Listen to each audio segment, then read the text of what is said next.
جو شخص نماز میں سستی کرتا ہے اللہ تعالیٰ اسے 14 سزائیں دیتا ہے۔ 5 دنیا میں، 3 موت کے وقت، 3 قبر میں اور 3 قبر سے نکلتے وقت۔ جو سستی کرتا ہے نماز میں، صرف ڈیلے کرتا ہے، مغرب کو عشاء میں پڑھتا ہے، عشاء کو عصر میں پڑھتا ہے، عصر کو مغرب میں پڑھتا ہے، نماز چھوڑنے کی بات نہیں چل رہی ہے، سستی کرنے کی بات چل رہی ہے۔ اللہ تعالیٰ 14 سزائیں دیتا ہے اس بندے کو۔ دنیا میں ملنے والی سزائیں یہ ہے، اس کی زندگی میں برکت نہیں رہتی، اس کے چہرے سے نیک لوگوں کی علامت مٹا دی جاتی ہے، اسے اللہ تعالیٰ کسی عمل کا اجر نہیں دیتا، اس کی دعا آسمان کی طرف نہیں اٹھائی جاتی ہے، یعنی قبول نہیں ہوتی ہے، اسے نیک لوگوں کی دعا سے حصہ نہیں ملتا۔ موت کے وقت ملنے والی سزا، وہ ذلیل ہو کر کے مرتا ہے، اللہ اکبر، جو نماز میں سستی کرتا ہے، بھوک کی حالت میں مرتا ہے،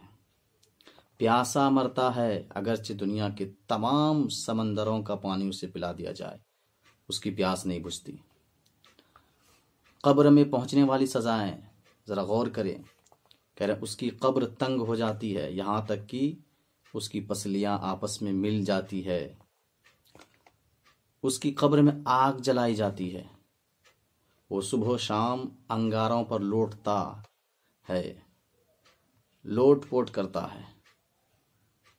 اس کی قبر میں ایک اژدہا مقرر کیا جاتا ہے، اس کی آنکھیں آگ کی اور ناخن لوہے کے ہوتے ہیں، ہر ناخن 1 دن کی مسافت کے برابر لمبا، وہ میت کو ڈستا ہے، اس کی آواز سخت اور آواز والی گرج کی طرح ہوتی ہے، وہ کہتا ہے میرے رب نے مجھے حکم دیا ہے کہ میں تجھے اس بات پر ماروں کہ تو نے ظہر کی نماز عصر تک مؤخر کی، ڈیلے کیا، اور اس بات پر ماروں کہ تو نے عصر کی نماز مغرب تک مؤخر کی، ڈیلے کیا، اور اس بات پر ماروں کہ تو نے مغرب کی نماز عشاء تک ادا نہ کی، اور تجھے اس بات پر ماروں کہ تو نے عشاء کی نماز صبح تک مؤخر کر دی۔ وہ جب بھی اسے کوئی ضرب مارتا ہے تو زمین میں 70 گز دھس جاتا ہے، پس قیامت تک زمین میں عذاب پائے گا۔ نماز چھوڑنے کے بعد وہ عذاب جو قبر سے نکلنے کے وقت میدان محشر میں ہوں گے، وہ ذرا ملاحظہ کریں۔ حساب کی سختی ہوگی، رب تعالیٰ کی ناراضگی ہوگی، جہنم میں داخلہ ہوگا۔ ناظرین اکرام، آپ نے دیکھا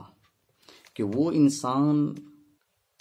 جو صرف نماز میں سستی کرتا ہے، ڈیلے کرتا ہے، کہتا ہے پڑھ لیں گے بعد میں، اس وقت پڑھ لیں گے، اس وقت پڑھ لیں گے، اللہ تعالیٰ اسے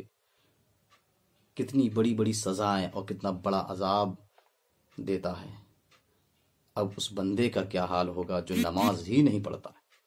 اللہ تعالیٰ ہم سبوں کو 5 وقت کا نمازی بنائے اور وقت مقررہ پر نماز پڑھنے کی توفیق عطا فرمائے۔